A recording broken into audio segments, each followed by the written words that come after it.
साजिश लालू यादव जी की है और कुछ भी नहीं, इसको दूसरी नजर से देखने की जरूरत नहीं है। टोटल साजिश लालू यादव जी की है और लालू यादव जी हमारे रास्ता में तो कांटा बोते रहे हैं, आगे भी बोएंगे, हम जानते हैं। तो इसलिए अब उनका दिन लद गया।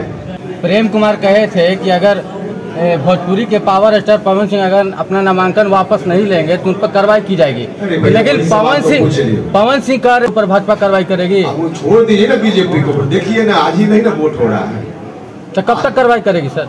कब तक कार्रवाई आप छोड़ दीजिए ना, जब उचित बीजेपी को निर्णय लेना है छोड़ दीजिए। सर आप कह रहे हैं कि अभी तक वोट नहीं हुआ है, क्या वोट से पहले भी कुछ होने की संभावना है आपको नजर आ रही है? हम कह रहे हैं कि इतनी हड़बड़ी में क्यों कि बीजेपी कार्रवाई, बीजेपी के ऊपर आरोप, इतनी हड़बड़ी की क्या जरूरत है? बीजेपी पर छोड़ दीजिए, बीजेपी अपने हिसाब से चीजों को करे। आखिर सर इस अफवाह से सर आपको नुकसान? सर अरे भैया कोई अफवाह से हमको नुकसान नहीं है।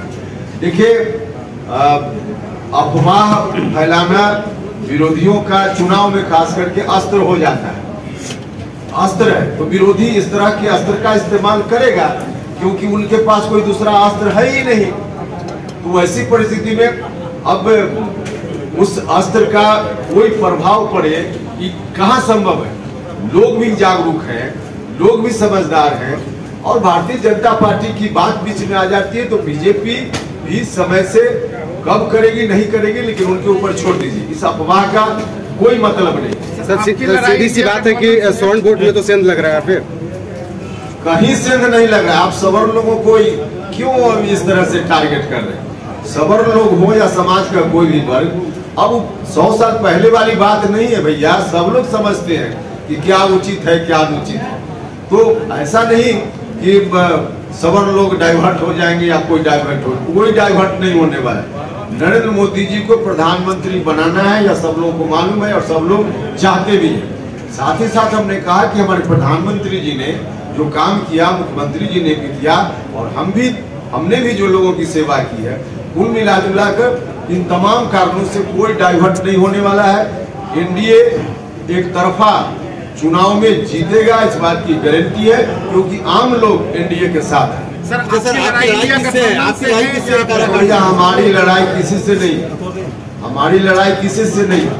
लेकिन आप समझ लीजिए कि लालू यादव बिहार को फिर से ले जाना चाहते हैं 2005 के पहले वाली स्थिति, और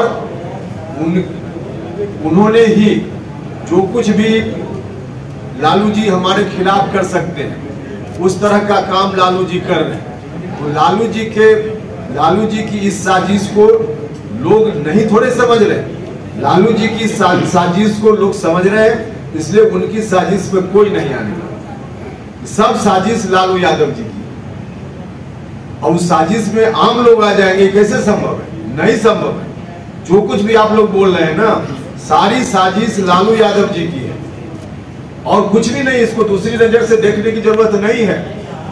टोटल साजिश लालू यादव जी की है और लालू यादव जी हमारे रास्ता में तो कांटा बोते रहे हैं, आगे भी बोएंगे, हम जानते हैं। तो इसलिए अब उनका दिन लद गया। लालू जी पहले जो करते थे अब बिहार की जनता समझ चुकी है। 15 साल तक क्या होता रहा सब लोगों ने देखा है। अब एक लालू जी की बातों में आकर कहीं से कोई दिग्भ्रमित हो जाए और फिर से लालटेन जलने लगे, या कोई नहीं चाहेगा। टोटल साजिश लालू जी की है, साजिश में लोग नहीं आने वाले। किसके इशारे पर कौन सा चुनाव लड़ रहे हैं? हम तो कह रहे हैं कि टोटल साजिश लालू यादव जी की है। क्या लग रहा है पवन सिंह? टोटल साजिश लालू यादव जी की है। उपेंद्र कुशवाहा के खिलाफ, एनडीए के खिलाफ जो कुछ भी लालू जी कर सकते हैं सब कर रहे हैं, लेकिन उसकी कोई चिंता नहीं है। आराम से लोग समझ रहे हैं सारी चीजों को कि लालू जी ऐसा क्यों कर रहे हैं, इससे किसका फायदा हो सकता है, किसका नुकसान हो सकता है, यह लोग समझ रहे हैं। तो आखिर बीजेपी पवन सिंह का नॉमिनेशन रद्द क्यों नहीं कर रही है? सवाल एक उसका जवाब दे दिया ना। बोले कि चलिए हटाइए।